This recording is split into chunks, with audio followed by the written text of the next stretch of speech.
네, 안녕하십니까. 저는 부동산 건설 그룹의 정영수 변호사입니다. 네, 우선 바쁘신 와중에도 저희 세미나에 참석하셔서 귀한 시간 내주신 점에 대해서 이제 깊이 감사하다는 말씀드리고요.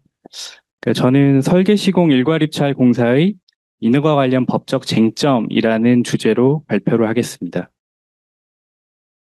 저는 이 발표 주제에 관한 문제 상황을 좀 먼저 말씀드리고요.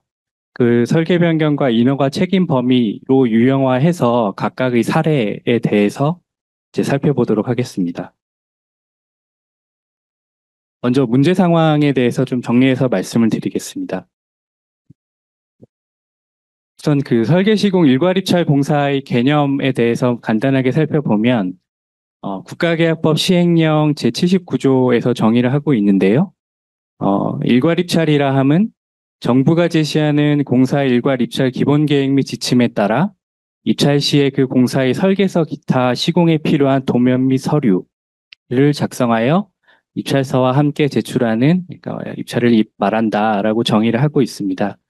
정리해서 말씀드리면 일괄입찰 공사는 이제 3단계 구조로 이제 진행이 되는데요. 먼저 발주자가 기본 계획 및 지침을 이제 제공을 하고 입찰 참가자가 그런 기본 계획 및 지침을 바탕으로 기본 설계를 작성을 해서 입찰서와 함께 제출을 하게 됩니다. 그러면 그 입찰 참가자 중에 이제 실시 설계 적격자가 선정이 돼서 이제 실시 설계를 진행하는 순서로 진행이 되는데요. 그래서 여기서 이제 입찰 안내서라 함은 발주자가 제공하는 기본 계획 및 지침 등을 포함한 문서를 의미한다고 할 수 있겠습니다. 법원이 설계시공 일괄입찰 공사를 어떻게 정의하는지를 살펴보면 여러 판결 내에서 이제 반복되는 내용인데 설계시공 일괄입찰 방식에 의한 도급계약이라 함은 수급인이 도급인이 의혹하는 공사 목적물의 설치 목적을 이해한 후 그 설치 목적에 맞는 설계 도서를 작성하고 이를 토대로 스스로 공사를 시행하며 그 성능을 보장하여 결과적으로 도급인이 의혹한 공사 목적을 이루게 하여야 하는 계약을 의미한다라고 이제 판시를 하고 있습니다. 여기서 이제 사실 방점이 있는 부분은 이 수급인이 도급인이 의혹하는 공사 목적물의 설치 목적을 이해한 후 그 설치 목적에 맞는 설계 도서를 계약 상대자가 작성을 하고 이를 토대로 스스로 공사를 시행한다는 부분에 있다고 하겠습니다. 근데 오늘 제가 말씀드리는 이 인허가 관련 쟁점은 비단 이제 설계시공 일괄입찰 공사에서만 문제되는 것은 아니고 이 계약 상대자가 설계 책임을 부담하는 기술형 입찰, 그러니까 일괄입찰을 포함해서 대안입찰, 기술 제한 입찰에서 공통적으로 문제되는 이제 쟁점이라고 할 수 있겠습니다. 건설공사 발주 절차를 좀 살펴보면 이게 조달청에서 공사 발주 핸드북을 발간하고 그 안에 있는 내용인데요. 총 5개로 이제 구분을 하고 있습니다. 1단계 기획 단계, 2단계 설계, 3단계 계약, 4단계 시공, 5단계 유지 관리로 구성이 되는데 제가 이 빨간 표를 친 부분이 이제 인허가 관련된 영무가 수행되는 것을 의미합니다. 보시면 기획 단계와 설계 단계에 이제 집중되어 있는 것을 확인하실 수 있는데요. 근데 문제는 이제 설계 시공 분리 계약의 경우에는 이 3, 4단계부터 문제가 되기 때문에 사실 인허가 부분이 물론 거기 시공 중에도 문제가 될 수 있지만 이제 크게 문제는 되지 않는다 할 수 있을 것인데 설계 시공 일괄 입찰과 같이 이제 기술력 입찰 공사에서는 이 설계 단계부터 계약 상대자가 책임을 부담을 하기 때문에 그러면 이 기획 단계에서 진행됐던 인허가가 이제 아직 완료되지 않았을 경우 또는 이제 설계 단계에서 필요한 인허가와 관련된 영무들을 그러면 계약상 어떻게 처리할 것인가가 문제된다고 할 수 있겠습니다. 그래서 조금 이제 문제되는 상황을 저희가 구체적으로 이해를 하기 위해서 나중에 말씀드린 그 판례에서의 입찰 안내서 규정을 말씀을 드리면 예를 들면 이런 겁니다. 계약 상대자는 발주자가 통보하는 교통 및 환경 영향 평가 내용을 설계에 반영하고 이후 발생되는 사항과 관계기관과의 협의 결과 지적사항 및 보완사항을 공사의 설계 및 시공에 반영할 책임이 있으며 이에 소요되는 모든 비용, 공사비를 포함해서 모든 비용은 계약 금액에 포함토록 하여야 한다. 이게 다시 말하면 계약 금액 증액은 불가하다는 내용이고요. 다음 내용은 어, 해당 기관과의 인허가 지연에 따른 손해 발생 비용은 입찰자 부담이다. 그러니까 그 인허가 지연에 따른 비용과 위험은 이제 입찰자가 부담을 해야 된다는 내용이고, 다음은 실시 설계 적격자는 각종 심의를 적정히 이행하여야 하고, 그 승인에 따른 소요 비용과 승인에 의한 추가 공사비는 입찰 금액에 포함된 것으로 본다. 그러니까 이 경우에도 계약 금액 증액은 불가하다는 내용입니다. 그런데 입찰안에서 이런 규정이 있을 경우에 그러면 이 인허가와 관련된 법적 위험을 발주자와 계약 상대 중 누가 부담을 해야 되고 그 책임 범위의 한계를 어디까지 볼 것인가가 문제가 되는데요. 예를 들면 인허가로 인해서 설계가 변경됐을 경우 또는 인허가가 지연이 돼서 공사 지연이 발생한 경우에 그 공기 연장에 따른 간접비 또는 지체 상금 부분들을 누가 부담을 해야 되고 어떻게 처리해야 될 것인가가 문제된다고 할 수 있겠습니다. 그런데 여기서 저희가 한 가지 짚고 넘어가야 될 부분이 방금 말씀드린 규정이 포함되어 있는 입찰 안내서는 이제 계약 문서이기 때문에 결국 법원이 설치한 이 처분 문서의 해석 원칙이 그대로 적용이 되는데요. 보시면 처분 문서에 나타난 당사자의 의사 해석이 문제되는 경우에는 뭐 이러이런 요소들을 종합적으로 고찰해서 논리와 경험칙에 따라 합리적으로 해석해야 한다라고 이제 판단을 하면서 법원은 당사자 일방이 주장하는 계약의 내용이 상대방에게 중대한 책임을 부과하거나 그가 보유하는 소유권 등 권리의 중요한 부분을 침해 내지 제한하게 되는 경우에는 그 문헌의 내용을 더욱 엄격히 해석해야 한다는 원칙을 세우고 있습니다. 따라서 입찰 안내서상 그 계약 당사자 일방에게 불리한 앞서 살펴본 그런 내용이 있을 경우에는 이 처분문서의 해석 원칙에 따라서 상당히 좀 이거를 분쟁으로 해결하기 어려움이 발생할 수 있는데, 따라서 그러한 불리한 규정에 따라서 이제 손해를 입은 당사자는 아주 정치한 논리를 바탕으로 입찰 안내서의 그 문제되는 규정을 이렇게 해석하는 게 합리적입니다라고 주장을 해야 되고, 또 거기에 더 나아가서 해당 입찰 안내서 규정이 계약 상대자의 정당한 이익을 이제 제한하는 규정이어서 부당특약으로 무효로 봐야 됩니다. 라는 이런 주장을 이제 해야 되는 상황에 처하게 됩니다. 그래서 이 일괄입찰 공사에서의 인허가 관련된 분쟁은 상당히 난이도가 높은 분쟁이다라고 할 수 있겠습니다. 최근에 경향을 좀 살펴보면 조달청이 작년 8월에 기본 설계 기술 제한 입찰 이제 표준 입찰 안내서를 이제 제정해서 배포를 했습니다. 거기에 이제 설명 자료에 독소조항 사례를 언급을 하고 있는데요. 보시면 실시 설계를 계약 상대자가 수행하므로 관련 인허가에 대해 계약 상대자 책임 사항으로 입찰 안내서에 기입이 가능합니까? 라는 질의에 인허가 업무는 계약 상대자가 주관해서 진행해야 되는 업무는 맞지만 계약 상대자가 직접 수행이 불가능한 심의 인증 등은 관련 규정에 따라 진행해야 된다. 그러니까 다시 말하면 이러한 책임을 일괄적으로 계약 상대자한테 부과하는 것은 적절치 않다는 내용으로 답변을 한 것을 볼 수 있습니다. 구체적으로 표준 입찰 안내서의 내용을 살펴보면 2.9 그 과업 수행 및 비용 부담의 한계에서 이 빨간색 부분을 보시면 되는데요. 제가 읽어드리면 계약 상대자는 발주자와 관련 기관과의 협의와 해당 사업지 지구단위 계획에 따른 인허가, 각종 심의, 인증, 협의 등 기타 행정처리 관련 업무는 입찰 금액에 포함되어 있다.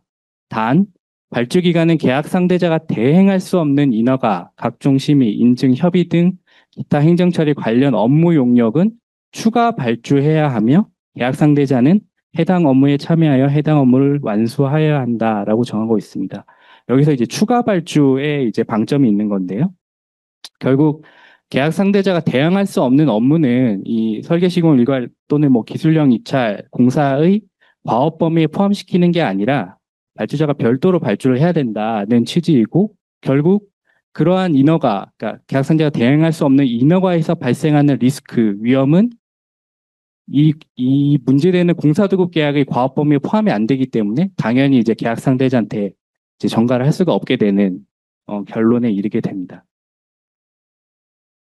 다음으로 조달청 유권에서 또 이제 유사한 취지로 이제 언급을 하고 있는데 계약 특수 조건의 도시관리계획 결정 변경 및 각종 심의 결과에 따른 설계 보완, 수정, 시설물 등의 변경에 따른 비용은 본사 범위에 포함된다고 정한 경우에 해당 내용이 어떠한 경우에도 설계 변경으로 인한 계약 금액 조정을 부인하는 내용이라면 부당특약으로 범위 타당하다라고 조달청도 유권 해석을 하고 있습니다. 그래서 사실 조달청이 유권 해석과 그 표준 입찰 안내서를 통해 이러한 좀 제도적인 불합리를 이제 개선하려고 노력을 하고 있지만 사실 최근에 이제 발주되는 뭐 기술형 입찰 공사도 입찰 안내서를 보시면 여전히 이제 독소 조항들이 존재하는 것을 이제 확인할 수 있습니다.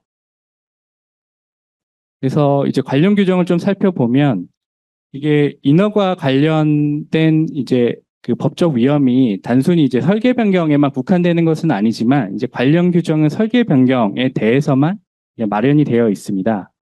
공사계약 일반 조건 제21조 1항을 보시면 제가 말씀드렸던 일괄 입찰, 대안 입찰, 기본 설계 기술 제한 입찰, 실시 설계 기술 제한 입찰, 이 실시 설계 같은 경우에는 대안 입찰의 경우에는 각각 이제 채택된 부분에 하나인데요. 이러한 경우에 이러한 공사도급 계약에서 설계 변경으로 계약 내용을 변경하는 경우에도 이제 정부의 책임 있는 사유 또는 불가항력 사유로 인한 경우를 제외하고는 계약 금액을 증액할 수 없다라고 규정을 하면서 제가 노란색으로 표시한 부분이 그 인허가 관련된 부분인데요.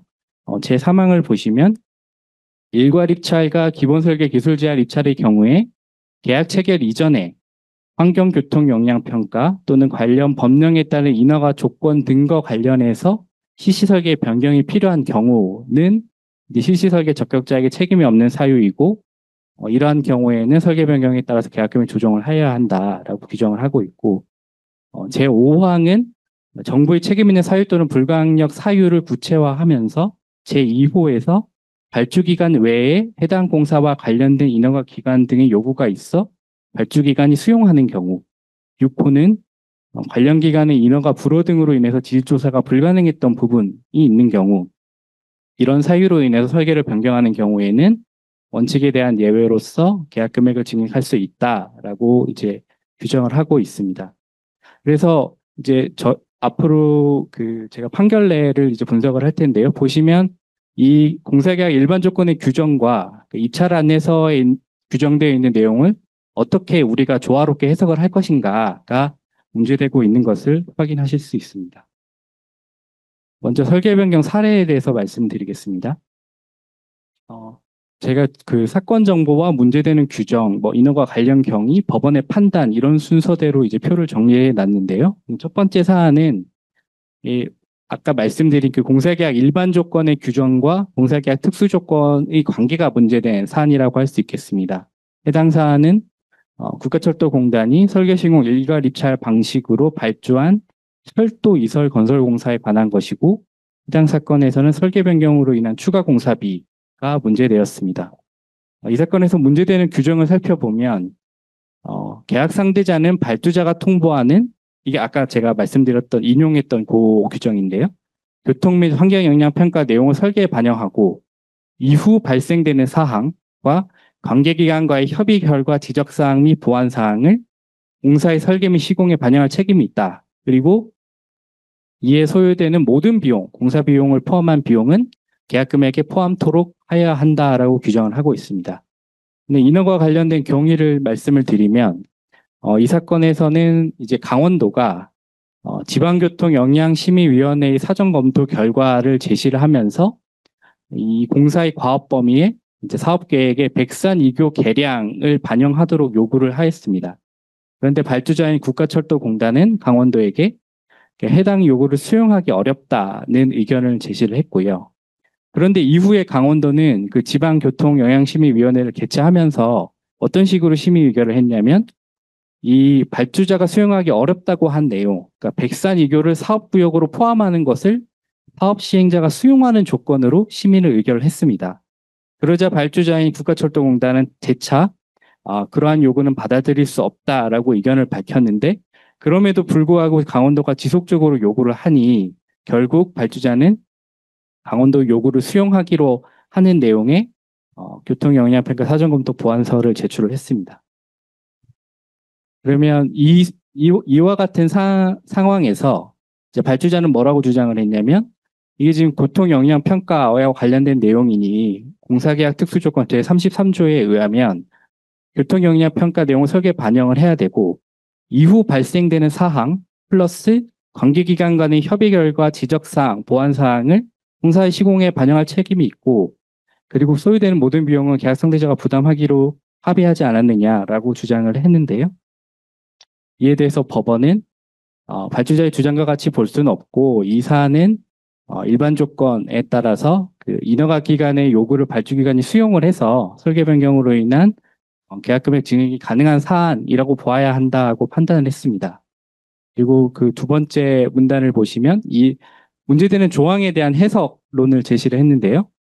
해당 규정은 이미 예정된 사업구역 안에서 교통 및 환경 영향 평가로 인해서 구체적인 공사 내용에 있어서 사소한 변경이 발생하는 것을 경우를 상정한 것으로서 어떤 발주자의 주장처럼 어떤 경우이든 설계 변경에 따른 계약금액 증액이 인정되지 않는다는 취지로 해석할 수는 없다.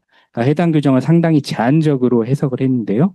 그리고 그 근거를 얘기를 하면서 만약에 발주자의 주장과 같이 해당 규정을 해석한다면 발주자와 관계기관의 편의에 따라서 교통 및 환경영향 평가를 부실로 추가 공사를 요구하는 경우에 계약 상대자는 공사 대금을 지급받을 수 없는 결론에 이르게 되고 또 반대로 계약 상대자 입장에서도 추후 교통 및 환경영향 평가에 따라서 설계 및 시공에 반영될 가능성이 있는 모든 비용을 계약 금액에 이제 포함할 수밖에 없게 되기 때문에 또 계약 금액이 부풀려지는 그런 부작용을 초래한다는 점을 근거로 제시하고 있습니다. 이번 사안은 이게 전형적으로 공사계약 일반 조건 21조 5항 2호에 해당하는지 여부가 문제된 사안인데요. 이 사건은 한국수자원공사가 설계 시공 일괄 입찰 방식으로 댐 건설 공사를 발주한 사안인데 설계 변경으로 인한 추가 공사비 청구가 문제되었습니다.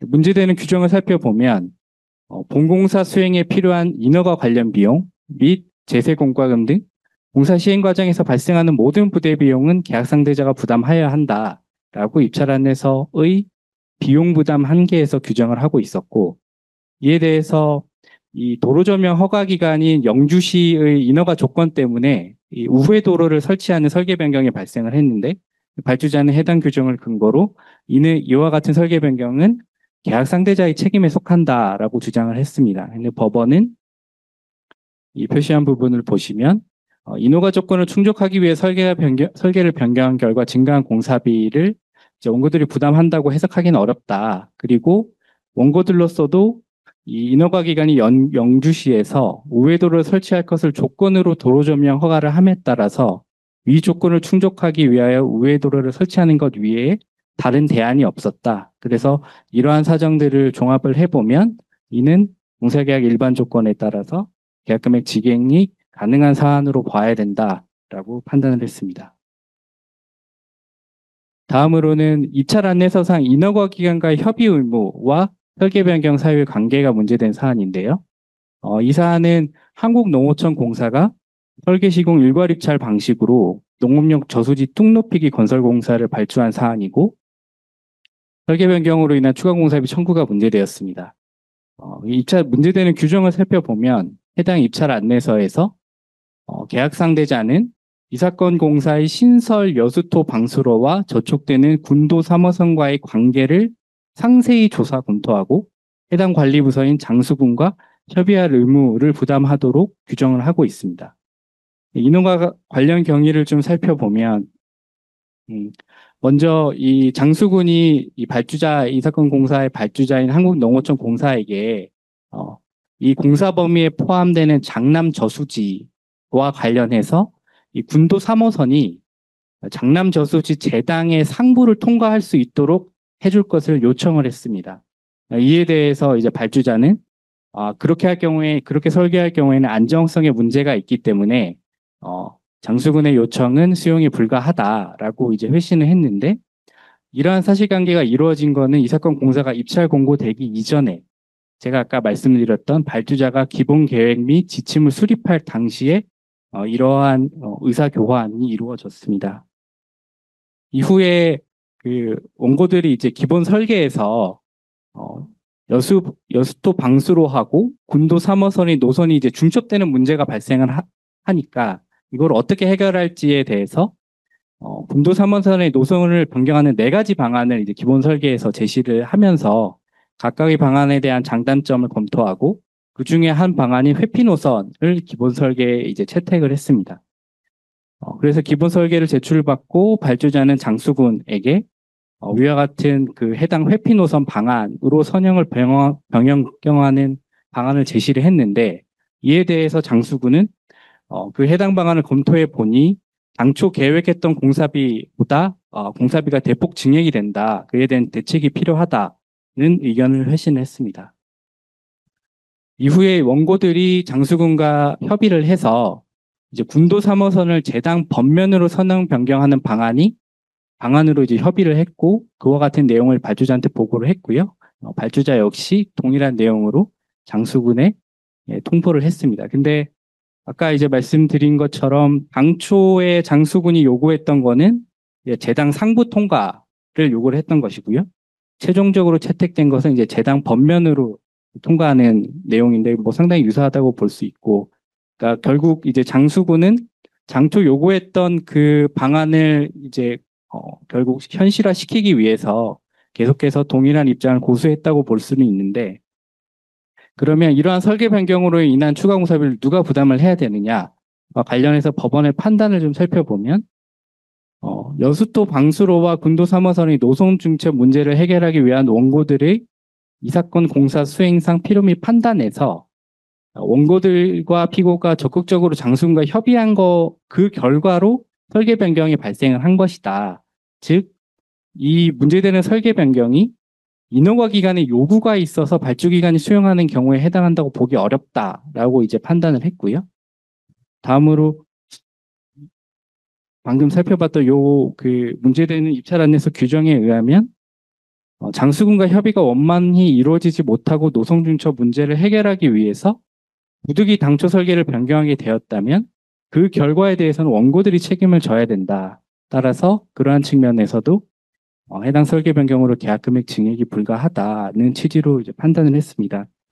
근데 뭐 저희가 이거는 이제 판결문상으로만 접한 사안이어서 더 디테일한 사실관계를 확인할 수는 없지만 일단 제가 보기에는 결국 원고들 입장에서는 이 협의가 불가능하게 된 사유, 그 책임이 누구한테 있느냐. 최종적으로 채택된 설계를 보면 결국 장수군은 이 입찰 공고가 되기 이전부터 원했던 방안, 그러니까 그 군도 3호선의 이제 선형에 대해서 기존 입장을 계속 유지함으로 따라서 이제 협의가 이제 불가능하고 설계 변경이 발생을 했던 것인데 과연 그로 인한 책임을 계약 상대자가 부담한다고 볼 수 있느냐, 이런 부분에 대해서 상당한 좀 의문이 있었던 것 같고요. 저도 이 부분에 대해서는 뭐 다르게도 볼 여지도 있지 않나 하는 생각을 개인적으로 해봤습니다. 다음으로 이제 공사계약 일반 조건의 인허가 기간 등의 범위가 이제 문제된 사안인데요. 이 사건은 이제 중재이기 때문에 제가 구체적인 정보를 말씀드리기는 어렵고, 설계 시공 일괄 입찰 공사에서 이제 설계 변경으로 인한 추가 공사비 청구가 문제된 사항입니다. 아까 요 공사계약 일반 조건 21조 5항 2호는 뭐냐면 발주 기간 이외에 해당 공사와 관련된 인허가 기간 등의 요구를 발주 기간이 수용을 해서 이제 설계 변경이 이루어진 그 경우를 이제 규정한 건데요. 그럼 여기서 인허가 기간 등의 범위가 무엇이냐? 사실 핵심적으로 다퉈졌던 부분은 요 아래 그 위에서 세 번째 부분. 그 해당 규정에서 인허가 기간 등이 실제로 행정청, 그러니까 처분을 하는 행정청에 한정된다고 봐야 되냐? 아니면 그냥 그와 같이 강학상 인허가 기간에 국한된다고 보기는 어려우냐가 이제 핵심적으로 다투어졌고, 이 해당 중재판정부에서는 꼭 그렇게 볼 수 없다. 강학상 인허가 기간에 한정된다고 볼 수 없고, 이 사건에서는 이제 운영 및 유지 관리 기간이 이제 인허가 기간으로 문제가 되었는데요. 보면 그러한 기간도 이제 인허가를 할 수 있는 기간에 준해서 인허가 기간 등에 포함된다고 보아야 되고, 실제로 사실관계를 보더라도 그 해당 기관의 승인 없이 뭐 공사를 수행한다는 건 사실상 불가능했고, 발주자 역시 해당 공사가 인허가 기간 등에 해당한다는 전제 하에 협의를 진행했었다는 점도 근거로 제시를 하고 있습니다. 는 인허가 책임 범위가 문제된 사례에서 대해서 말씀을 드리겠습니다. 이 사건에서는 입찰 안내서 규정이 이제 부당특약, 이게 국가계약법령에 따른 부당특약으로서 무효냐, 인지 여부가 이제 문제된 사안인데, 이 사건 정보는 해양수산부 동해지방해양수산청이 이제 수요기관으로서 조달청을 통해서 이제 대안입찰 방식으로 발주한 공사인데, 공사명은 동해안 3단계 북방파제 축조공사고요. 이 사건에서는 이제 인허가 때문에 공기지연이 발생을 했는데, 발주자는 이게 이제 계약 상대자의 책임 있는 사유로 인한 공기지연이기 때문에 지체상금 부분을 공제를 하고 나머지 공사대금만 지급을 했습니다. 그러자 계약 상대자가 그 지체상금 상당의 공사대금을 청구한 사건입니다. 문제되는 규정을 살펴보면 공사용 작업장 및 공사용 도로 개설 등 기타 공사 시행에 따른 해당 기관과의 인허가 지연에 따른 손해 비용 발생은 입찰자 부담으로 한다라고 규정을 하고 있고, 다른 규정에서는 이 사건 공사와 관련해서 기존 및 신규 진입도로 이용, 개설에 따른 이해관계가 있거나 인접한 관계기관 또는 업체, 군 관계자와의 협의가 필요시 입찰자 책임하에 적극적인 조치를 취해서 문제를 해결해야 한다라고 규정을 하고 있습니다. 실제로 인허가가 진행된 경위를 살펴보면 이제 문제된 이 사건에서는 공사용 진입도로 및 블록 제작장의 사용 여부가 문제가 됐는데요. 그 진입도로 및 블록 제작장이 이 한국 동서발전의 부지에 이제 포함이 되어 있었는데, 그러다 보니 한국 동서발전이 이 수요기관과 사이에 치배수 시설 관련 공사비 분담 문제가 있었습니다. 근데 이 문제가 해결되지 않자 이 사건 공사용 진입도로 및 블록 제작장 사용을 이제 거절을 했고요. 이후 상당 기간이 지나서 그 사용을 이제 승인을 했습니다.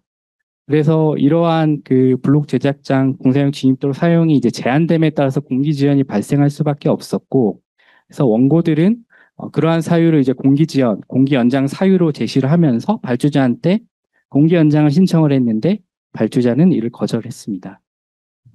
이럴 경우에 그러면 그 공기지연의 책임을 누가 부담을 해야 되느냐, 지체상금을 계약 상대자가 부담을 해야 되느냐가 문제된 것인데, 법원의 판단을 보면 법원도 피고와 한국 동서발전 사이의 치배수 시설 관련 공사비 분담 협의가 지연이 돼서 이러한 사유를 원인으로 공사 지연에 영향을 미친 것으로 보인다는 점은 인정을 하고 있습니다. 다만 이 사건 공사가 대안설계라는 점에 착안을 해서 원고들로서는 대안설계 과정에서 공사용 진입도로 등 확보 방안을 제시하고 그로 인한 인허가 비용 등을 입찰 가격에 반영할 수 있다. 그리고 관련 기관과의 협의를 통한 인허가 업무가 그 성질상 발주기관인 피고가 처리해야 하는 업무라고 단정할 수 없다. 그리고 입찰 안내서상 공사행 진입도로 및 작업장 확보 업무가 원고들의 전담 업무로 정해져 있는 만큼 이와 관련된 타 기관과의 인허가 지원을 한 손해를 원고들이 부담하도록 정할 수도 있다. 다시 말하면 이 문제되는 규정에서 해당 기관과의 인허가 지원에 따른 손해 발생 비용, 근데 여기서 해당 기관과의 협의를 발주자가 진행을 했더라도 이러한 인허가 지연에 따른 손해 발생 비용을 입찰자가 부담하는 것으로 정할 수도 있다. 이렇게 판단을 하면서 해당 규정이 계약 상대자의 정당한 이익과 합리적인 기대에 반해서 형평에 반하는 특약으로서 부당 특약으로 무효라고 보기는 어렵다라고 판단을 했습니다. 이 사건도 사실 이 협의가 발주자와 한국 동서발전 사이에 진행됐다는 점에 비춰보면 계약 상대자 입장에서는 이제 상당히 좀 불리하고 억울했을 사안으로 보이긴 하는데, 어찌됐든 입찰 안내서 규정이 이렇게 되어 있고 계약 당사자들이 그렇게 합의했기 때문에 법원은 아까 말씀드렸던 처분문서의 해석 원칙에 따라서 이와 같이 판단한 것으로 이해가 됩니다. 다음으로 인허가 지연에 따른 계약 상대자 귀책 여부가 문제된 사안인데요. 이 사건은 이제 지자체가 일괄 입찰 방식으로 발주한 공사고 이제 공기연장 간접 공사비가 문제된 사안입니다. 문제되는 규정을 살펴보면 입찰자는 본공사와 관련된 문화재 현상 변경 협의 등등의 각종 인허가 관련 협의 및 심의를 고려해서 설계를 해야 된다라고 규정을 하고 있고, 다른 규정에서는 실시 설계 적격자는 본공사와 관련해서 건축 인허가 관련 대관 업무 일체를 대행하여야 한다라고 규정을 하고 있고, 마지막 그 비용 부담 한계에서는 도시계획 및 기타 관련 인허가에 대해서 계약 상대자가 비용을 부담하고 피고는 협조한다라고 규정을 하고 있습니다. 네, 이 부분 관련해서 보면 이제 발주자가 이렇게 주장을 했는데요. 발주자는 문화재 현상 변경 허가를 비롯하여 이 사건 공사와 관련된 각종 인허가는 원고들이 책임져야 될 부분이다. 따라서 이로 인한 공기 지연은 계약 상대자가 책임을 져야 된다라고 주장을 했는데요. 이에 대해서 법원은 이 문화재청의 문화재 현상 변경에 대한 문제 제기는 원고들이 그 책임하에 적극적으로 관여할 수 있는 설계 등의 영역에 해당한다고 보기 어려운 점, 위 각 사안에 대한 결과가 확정된 시기가 지연된 과정에서 원고들에게 어떠한 규책 사유가 있다고 볼 만한 자료가 제출되어 있지 아니한 점을 고려하면 이 해당 공기 지연이 계약 상대자의 책임 있는 사유로 발생했다 보기 어렵다라고 판단했습니다. 근데 사실 이러한 내용을 보면 기존에 이제 계약 상대자한테 불리하게 판단했던 사안하고 이 사안하고 물론 이제 사실관계가 다르겠지만 조금 법원이 이 그 인허가 책임 범위를 판단을 함에 있어서 좀 재반 사정을 고려해서 융통성 있게 판단을 하고 있다는 좀 느낌을 받을 수 있는 것 같습니다. 다음은 이제 마지막 사례인데요. 심의 부결에 따른 계약 상대자의 책임 범위가 문제된 사안입니다. 사건 정보를 말씀드리면 지자체가 일괄 입찰 방식으로 발주한 공사고, 그리고 청사 증축 공사이고요. 설계 변경으로 인한 추가 공사비 청구가 문제된 사안입니다. 문제되는 규정을 살펴보면 입찰자는 이 사건 공사와 관련된 문화재 심의 등 관련 인허가 등 계획을 고려해야 한다라고 정하고 있고, 실시 설계 적격자는 각종 심의, 문화재 심의를 포함해서를 적정히 이행하여야 하며 승인에 따른 소요 비용과 승인에 의한 추가 공사비는 입찰 금액에 포함된 것으로 본다라고 규정을 하고 있습니다. 그리고 입찰 안내서와 현장 설명서의 공사 범위를 보더라도 본공사 수행 시 각종 인허가 및 심의를 이제 계약 상대자의 과업으로 정하고 있고요. 이에 대해서 이제 발주자의 주장을 살펴보면 발주자는 문화재 심의를 통과하는 것은 이 사건 공사에서 원고들의 책임 사항이다. 따라서 그 부결로 인한 설계 변경은 원고들의 규책 사유로 인한 설계 변경으로 보아야 된다. 계약금액 증액이 불가하다는 입장을 취했는데 법원의 판단을 보면 문화재 심의가 부결되는 경우 그 부결 취지에 맞추어 기본 설계안을 수정 및 보완하는 등의 조치를 취할 의무가 원고들에게 있고 그로 인하여 발생하는 비용은 입찰 금액에 포함된 것으로 보아 이를 청구할 수 없다는 취지다. 그러니까 이렇게 해당 규정을 해석을 하면서 이 사안에서는 피고 발주자가 발주자의 요구에 따라서 기존의 기본 설계안을 폐기하고 새로운 디자인의 기본 설계안을 전면 제작성하는 것까지 당초 이 사건 공사의 범위에 포함되어 있다거나 그로 인하여 추가되는 비용까지 입찰 금액에 포함되어 있다고 보이지는 아니한다.